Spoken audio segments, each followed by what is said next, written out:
Genesis GV60, premier véhicule 100% électrique de la marque Genesis, qui, on le sait, est la division de luxe de Hyundai. Une marque qui est en pleine ascension, qui gagne des parts de marché à chaque année et qui est d'abord arrivée chez nous avec des berlines de façon timide. Évidemment, les berlines, c'est pas ce qu'il y a de plus populaire chez nous en Amérique du Nord, mais à l'inverse, du côté de la Corée du Sud, c'est ce qu'on vend le plus. Des berlines de luxe. D'ailleurs, Genesis possède le produit le plus vendu du côté de la Corée du Sud, c'est-à-dire la G80. Difficile à croire puisque c'est un véhicule qui se vend au compte-gouttes chez nous, mais qui là-bas connaît un succès fulgurant. Ce pourquoi on met beaucoup d'énergie sur cette voiture-là, qui elle aussi sera disponible dans les prochaines semaines en version 100% électrique, donc la G80 électrifiée. Mais en attendant, le GV60, c'est un pseudo-VUS, une pseudo-voiture à haillons, un mixte des deux, difficile de catégoriser ce produit-là comme tel, bien que ses rivaux soient des VUS un peu plus traditionnels. Pensez au Volvo XC40, au C40 également, les versions Recharge évidemment, aussi au Tesla Model Y qui est un peu plus gros que ça, bien qu'ici on a un empattement plus long que chez Tesla, même chose par rapport à Volvo où l'empattement est plus court, ce qui en fait évidemment un véhicule avec une présentation plus distincte et avec un confort supérieur puisque l'empattement est plus long. Donc un véhicule qui, bien sûr, sans surprise, utilise la plateforme eGMP qu'on partage du côté aussi de chez Hyundai, de chez Kia. C'est donc la même plateforme que vous allez retrouver sur la Kia EV6, sur la Hyundai Ioniq 5, sur la prochaine Ioniq 6 qui va arriver d'ici un an. Un véhicule qui est très convaincant et qui a un look franchement rafraîchissant, très innovateur au niveau de la présentation. Moi, j'aime beaucoup. On ne sait pas encore une fois si c'est un VUS, si c'est une voiture, mais j'aime le fait qu'on puisse se poser la question et qu'on ait un design très distinct de tout ce qui se trouve dans le paysage automobile, bien qu'on ait quelques petits éléments stylistiques qui rappellent le fait que c'est un produit de Genesis, notamment les phares à deux bandes horizontales qu'on va retrouver à l'avant, mais les feux arrière aussi qui reprennent ce style-là. Alors ça, c'est typique à Genesis. Il y a deux versions disponibles pour le GV60. Alors une version Advance qui sera livrée sur roues de 20 pouces et cette version Performance qui vient sur des roues de 21 pouces. C'est la principale distinction esthétique que vous allez retrouver entre les deux véhicules, qui sont disponibles en 12 choix de couleurs extérieures, 3 choix de teintes intérieures, le noir, le crème comme on a ici, mais vous pouvez aussi avoir un habitacle marine, ce qui est très joli. Alors, on a mis le paquet à ce niveau-là, pas mal plus que du côté de chez Tesla qui conserve les 5 couleurs classiques, gris, noir, blanc, le bleu et le rouge. Alors ici, on a une palette de couleurs qui est beaucoup plus large. Ça fait d'ailleurs partie d'une des cartes cachées de Genesis, puisque sur l'ensemble des modèles disponibles dans la gamme Genesis, on peut avoir des mariages de teintes extérieures et intérieures qui sont beaucoup plus généreux que chez la compétition. Et ça, c'est un truc qu'on aime beaucoup. Sur le plan technique maintenant, sans surprise, même plateforme que la Kia EV6, que l'Ioniq 5 de Hyundai, même batterie également, 77,4 kWh pour les deux versions, des versions qui sont à 4 roues motrices de série. Donc, tous les modèles sont offerts avec le rouage intégral, mais il y a une nuance au niveau de la puissance disponible parce que vous allez avoir sur les deux versions un moteur de 160 kW situé à l'arrière, 74 kW seulement par contre pour la version Advance contre 160 pour la version Performance qui est ici. Donc ça fait une certaine différence. Vous allez avoir une puissance maximale de 314 chevaux sur la version Advance et 429 sur la version Performance qui est ici. Le couple est cependant le même à 446 livres-pieds, livré de façon instantanée bien sûr puisque c'est un véhicule électrique. L'autonomie maintenant, 399 km annoncés pour la version Advance, 378 pour la version Performance. Et la nuance, c'est évidemment en raison de la puissance, mais aussi en raison de la résistance au sol, puisque vous allez avoir des roues de 21 pouces sur la version Performance. Et ça, ça vient affecter, bien sûr, l'autonomie du véhicule. Des temps de recharge annoncés maintenant par Genesis sur une borne de niveau 3 à 50 kWh.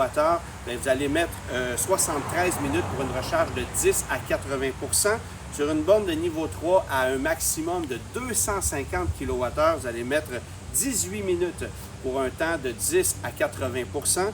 Et sur une borne de niveau 2, c'est environ 7h30 pour recharger le véhicule à hauteur de 90 %. Donc, ça, c'est une borne que vous auriez à la maison traditionnelle. Première constatation avec le GV60, c'est extrêmement bien insonorisé. Il faut dire qu'avec cette version-ci, on a la technologie Active Noise Cancellation, donc une insonorisation supérieure par rapport au modèle Advance, mais je vous avoue que je n'ai pas pu mettre à l'essai le modèle Advance pour constater la réelle différence. Maintenant, on est déjà à bord d'un véhicule électrique, donc ça, c'est un avantage pour l'insonorisation, mais on a une insonorisation ici qui est digne des plus grands véhicules de luxe. Alors ça, c'est franchement très bien. Niveau confort, un avantage, c'est évidemment la longueur de l'empattement. 2900 mm, un empattement qui est plus long que du côté de Tesla, que du côté de Volvo. Donc ça permet d'aller chercher un confort maximisé, mais en contrepartie, on a un véhicule qui est quand même assez lourd et qui est chaussé de jantes de 21 pouces, donc sur des pneus qui sont à très faible flanc et ça impacte sur le confort nécessairement. Ça sera encore pire durant l'hiver, surtout si vous conservez les roues de 21 pouces. Moi, je vous recommande fortement d'aller pour des roues de 20 pouces si, évidemment, vous optez pour le modèle performance, parce que en optant pour un modèle Advance, vous êtes chaussé de roues de 20 pouces de série. C'est sûr que d'avoir des roues de 21 pouces, c'est plus joli, mais ça impacte sur le confort, sur le comportement routier du véhicule. Ce n'est pas nécessairement un avantage. Alors, considérez ça avant de choisir la version performance.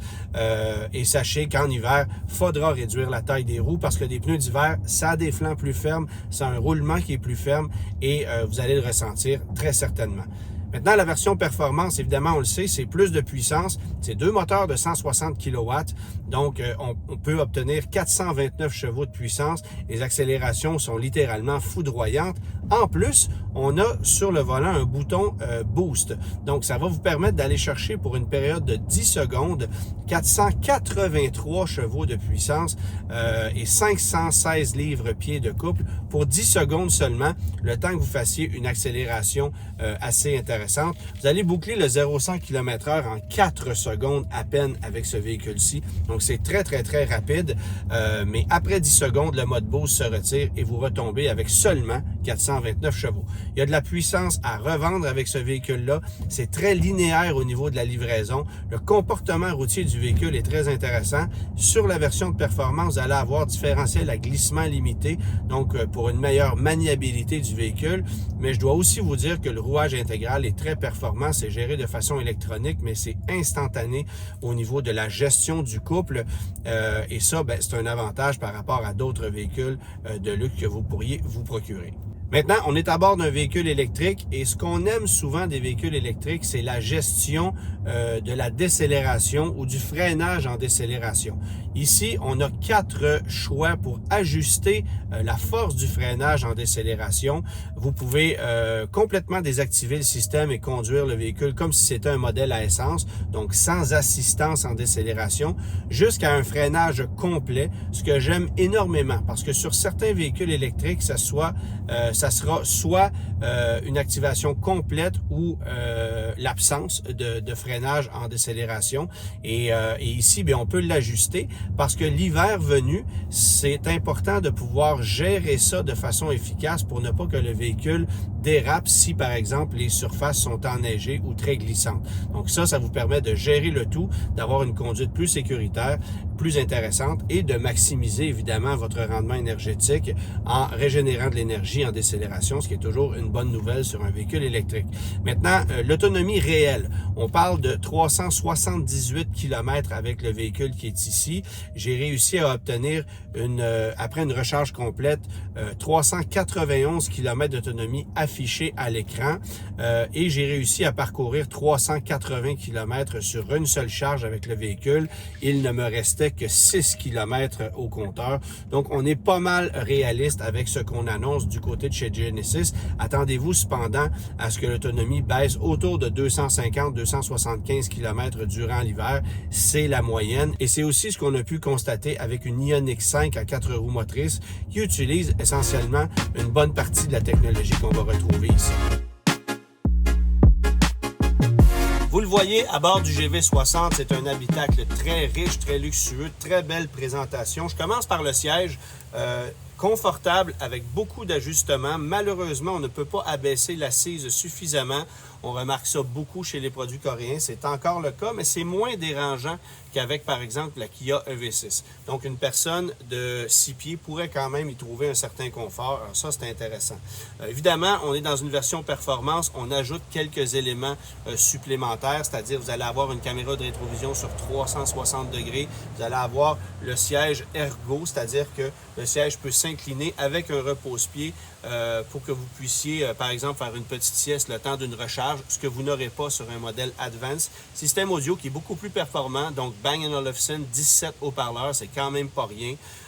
Vous allez avoir aussi pédalier d'aluminium et une insonorisation qui est plus poussée avec une technologie qu'on appelle le Active Noise Cancellation.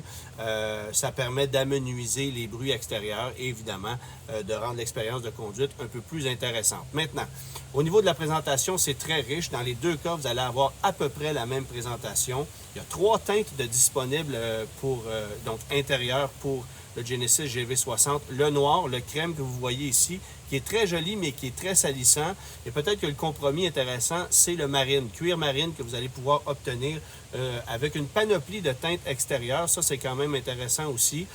Les mariages, des fois, sont un peu plus intéressants avec certaines teintes que d'autres, mais il en demeure pas moins que ça. C'est un bel avantage par rapport à d'autres véhicules disponibles sur le marché. Pensez notamment au Tesla Model Y qui va vous offrir un intérieur blanc ou noir. Et blanc, évidemment, c'est très salissant. Ça aussi, il faut dire, là, parce qu'on remarque déjà, malgré que le véhicule a à peine 5000 km, on remarque déjà quelques signes d'usure. Évidemment, lorsqu'on opte pour un intérieur aussi pâle que ça, ben ça vient avec un prix, mais quand même, c'est très, très, très élégant. Et j'aime beaucoup aussi le fait qu'au niveau des sièges, ben, on a ces surpiqûres à diamant. Ça fait très, très riche au niveau de la présentation. Genesis a aussi travaillé pour l'ambiance à bord, beaucoup de teintes de lumière pour le soir. Alors ça, c'est très, très bien. On peut jouer avec les teintes pour avoir une ambiance différente à bord du véhicule. Vous allez avoir des sons ambiphoniques aussi qui sont disponibles. Par exemple, un son hivernal, un feu de foyer. On a ça dans plusieurs produits Genesis. Alors ça, on l'intègre ici aussi. Je vais aussi vous dire que au niveau de la planche de bord, évidemment, sans surprise, ben, c'est très semblable à ce que vous allez retrouver chez Hyundai, chez Kia, les deux écrans de 12,3 pouces. Le deuxième est un peu incliné vers le conducteur, alors ça c'est intéressant, mais la configuration graphique diffère de ce que vous allez retrouver chez Hyundai Kia. Et ça, on aime ça parce qu'on a amélioré l'ergonomie. Les icônes, il y en a moins, ils sont plus gros, sont plus facilement utilisables. Alors ça, on aime énormément.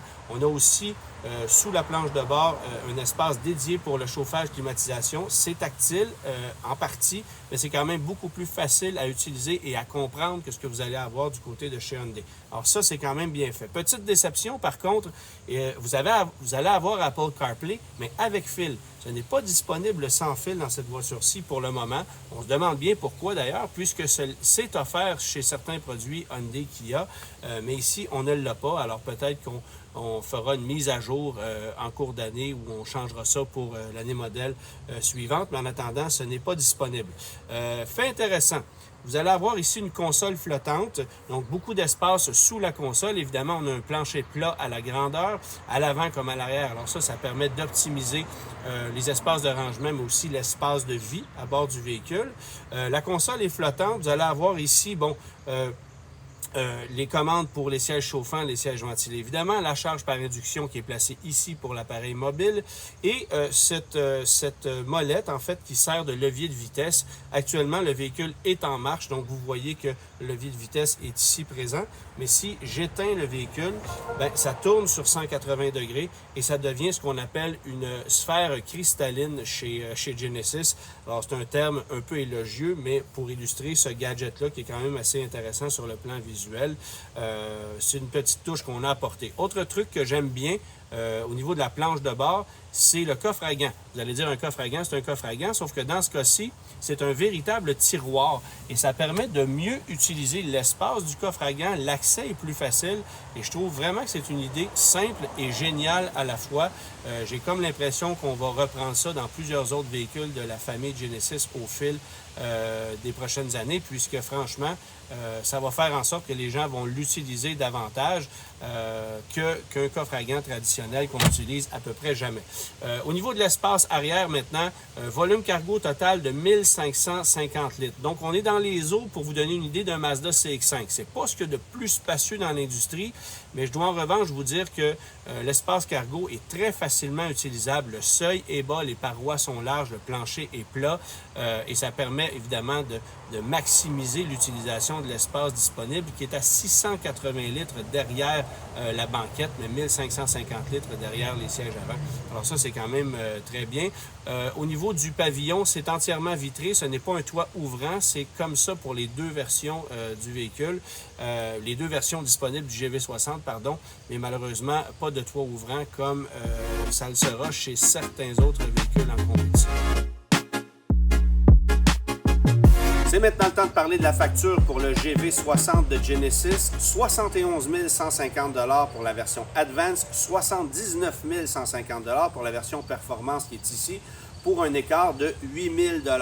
La bonne nouvelle chez Genesis, c'est que les frais de transport, préparation, taxes de concessionnaire, frais de concessionnaire, tout ça c'est inclus. Alors, il n'y a pas de surprise. Voici le prix que vous allez payer sans supplément.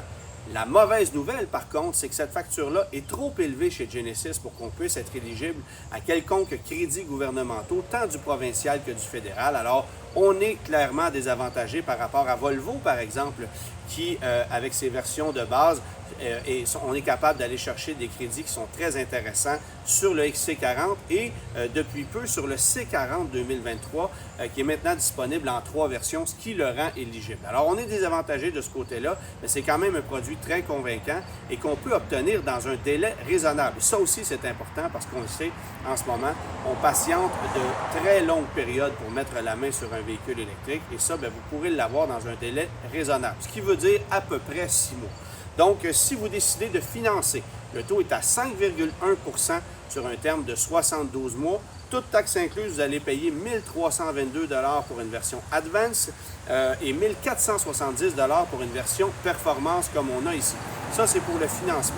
En location, maintenant, on est moins agressif. En fait, les paiements de location sur un terme de 48 mois avec 20 000 km par année sont plus élevés qu'au financement, ce qui est évidemment pas la tradition. Mais ça s'explique par le taux de location qui est très élevé à 6,1 %, aussi par les valeurs résiduelles qui sont extrêmement faibles. Je les explique d'ailleurs difficilement. Alors, valeur résiduelle à 37 % seulement après 48 mois, 20 000 km par année pour la version Advance et 36 % pour la version Performance. Donc, ça fait mal. Normalement, la moyenne est autour de 52-54 %. Alors ça, il faudra travailler là-dessus chez Genesis. Parce que voici l'impact que ça a. Vous allez payer en location 48 mois, 20 000 km par année pour une version Advance, 1 358 $ par mois. Donc, c'est environ 30 $ de plus que pour le financement sur un terme de 72 mois. Et si vous décidez de louer 1 527 $ pour la version Performance, on est à peu près à 50 $ de plus que si vous financez sur 6 ans. C'est des montants qui sont très élevés en location, donc difficile de recommander la location pour ce produit-ci. Je pense que le financement vaut plus la peine, d'autant plus que ce sera un véhicule qui sera sans doute recherché sur le marché d'occasion, un produit très convaincant comme vous avez pu le voir et que vous pouvez obtenir dans un délai raisonnable, encore une fois. Ça aussi, c'est important.